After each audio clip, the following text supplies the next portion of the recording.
Bonjour tout le monde. Aujourd'hui, avec la chaîne Explique-moi le sport, vous allez apprendre en moins de 10 minutes ce qu'est le cyclisme sur route. Vous allez voir, c'est pas très difficile. Bon, pour commencer, revenons un peu en arrière. Tout commence en 1817, lorsque le baron allemand Karl Drais invente la draisienne, l'ancêtre du vélo. Tout au long du 19e siècle, il y a un véritable engouement pour le vélo. Dans la deuxième moitié du siècle, il va même prendre des formes étranges, comme le Granby, vélo avec une roue avant surdimensionnée, pour arriver à la forme qu'on connaît tous aujourd'hui. À la fin du 19e siècle, le vélo devient réellement un sport avec la création de clubs de cyclisme, comme les Vélos Clubs de Paris ou de Toulouse. Il y a aussi la mise en place des premières courses, comme la célèbre classique belge Liège-Bastogne-Liège, autrement appelée la Doyenne, en 1892. 4 ans plus tard, en 1896, le cyclisme participe au tout premier JO moderne d'Athènes. Pour finir cette courte histoire du vélo, on peut rappeler que l'Union cycliste internationale, UCI, a été créée en 1900. Si vous avez déjà regardé une course cycliste à la télé, vous avez certainement déjà entendu les termes qui vont suivre. Mais savez-vous ce qu'ils veulent dire? Pour commencer, on a le peloton. C'est le groupe principal de la course. Sur le Tour de France, il est composé de 198 cyclistes au début de la course, c'est-à-dire 22 équipes de 9 coureurs. À partir de 2018, ce ne sera plus que 8 coureurs par équipe. L'organisateur d'une compétition choisit le nombre de coureurs composant le peloton au départ de la course. Ensuite, on a l'échappée. C'est lorsqu'un seul ou un groupe de coureurs sort du peloton. Les adeptes des échappées sont appelés les baroudeurs. Leur sort est souvent entre les mains du peloton qui décide ou non de la survie de l'échappée, en maintenant un écart afin de revenir et de jouer la victoire. C'est pour cela que c'est souvent un exploit lorsqu'une échappée arrive au bout, et plus particulièrement sur une course d'un jour. On a ensuite les coureurs intercalés entre le peloton et l'échappée qui sont dits en chasse-patate. C'est une situation très inconfortable parce que le groupe ne sait pas s'il faut continuer l'effort, souvent vain, pour revenir sur l'échappée, ou finalement couper son effort et attendre le peloton. Pour finir, le gruppetto, petit groupe en italien. Lors des grandes étapes de montagne, certains coureurs, peu à l'aise dans ce domaine, comme les sprinteurs, mais on en parlera par la suite, sont lâchés par le peloton et se rejoignent en un groupe qui lutte pour ne pas finir hors délai, et être éliminé de la course. En quelque sorte, c'est un deuxième peloton. Le vocabulaire dans le cyclisme ne s'arrête pas là.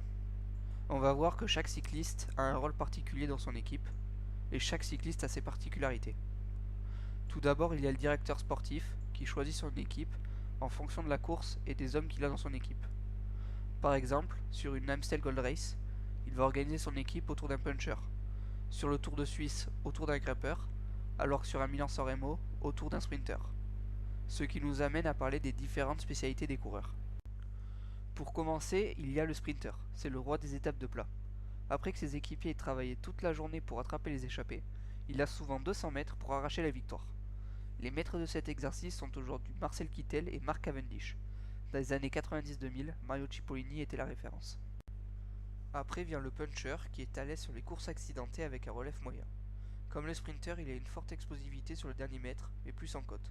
On y retrouve actuellement Alejandro Valverde, Philippe Gilbert ou Paolo Bettini dans les années 90-2000. Ces deux types de coureurs sont souvent spécialisés dans les courses d'un jour. La haute montagne est le terrain de jeu favori du grimpeur. Même si certains sont à l'aise sur les petites côtes type puncher, la plupart des grimpeurs préfèrent les ascensions longues et régulières comme Nairo Quintana, Andy Schleck ou Federico Bahamontes dans les années 50-60. Le rouleur est lui adepte de l'effort solitaire dans ce que l'on appelle le contre-la-montre. Course plus ou moins longue où le coureur se bat contre lui-même pour réaliser le meilleur temps. Aujourd'hui, les deux plus grands spécialistes sont Tony Martin et Tom Dumoulin. Dans les années 90, Chris Boardman a dominé cet exercice. En associant ces deux spécialités, on a le profil type du coureur de course par étape, comme Christopher Froome, Alberto Contador ou Miguel Indurain dans les années 90. Certains coureurs ont la particularité d'être à l'aise dans toutes ces disciplines. Je les appelle les phénomènes. C'est le cas d'Eddy Merckx dans les années 70, de Bernard Hinault dans les années 70-80 ou encore de Sean Kelly dans les années 80. Enfin, rappelons que derrière chaque leader, il y a des équipiers qui se mettent à son entière disposition pour faire gagner l'équipe. Comme dans les autres sports, il y a une hiérarchie des équipes. Le cyclisme sur route compte deux divisions majeures. La division World Tour, c'est l'élite du cyclisme. Il y a 18 équipes, appelées World Team, qui se disputent la victoire à travers 37 courses, dont les 5 monuments, Milan-San Remo, le Tour des Flandres, Paris-Roubaix, Liège-Bastogne-Liège et le Tour de Lombardie. Il faut aussi rajouter les 3 grands tours, c'est-à-dire le Tour d'Italie, le Tour de France et le Tour d'Espagne. À la fin de l'année, le classement World Tour désigne le meilleur coureur et la meilleure équipe de l'année. Vient ensuite la division continentale, où il y a beaucoup plus d'équipes et de courses. L'UCI a donc coupé cette division en 5, selon les continents. Il y a l'Africa Tour avec par exemple le Tour d'Érythrée, l'America Tour avec la Classique de Philadelphie, l'Asia Tour et son Tour de Mans, l'Oceania Tour avec l'Eralson Tour, et enfin l'Europe Tour avec Paris Tour. Tout comme en World Tour, en fin de saison, le meilleur coureur et la meilleure équipe sont désignés dans chacun de ces 5 circuits. Certaines équipes Continental Pro peuvent être invitées sur des courses World Tour. Chaque année, le Tour de France invite 4 équipes Continental Pro. Et inversement, dans certaines courses continentales, il peut y avoir des équipes World Tour. C'est le cas sur la classique Paris Tour où il y a même plus d'équipes World Tour. Il y a aussi dans cette division des équipes armateurs, appelées simplement continentales, qui ne peuvent pas participer aux courses World Tour. Une fois qu'on a assimilé tout ça, suivre une course, et pourquoi pas prévoir son déroulement, deviendra plus facile. N'hésitez pas à lâcher un pouce bleu, à vous abonner et à laisser un commentaire si vous avez des questions. A bientôt pour d'autres vidéos.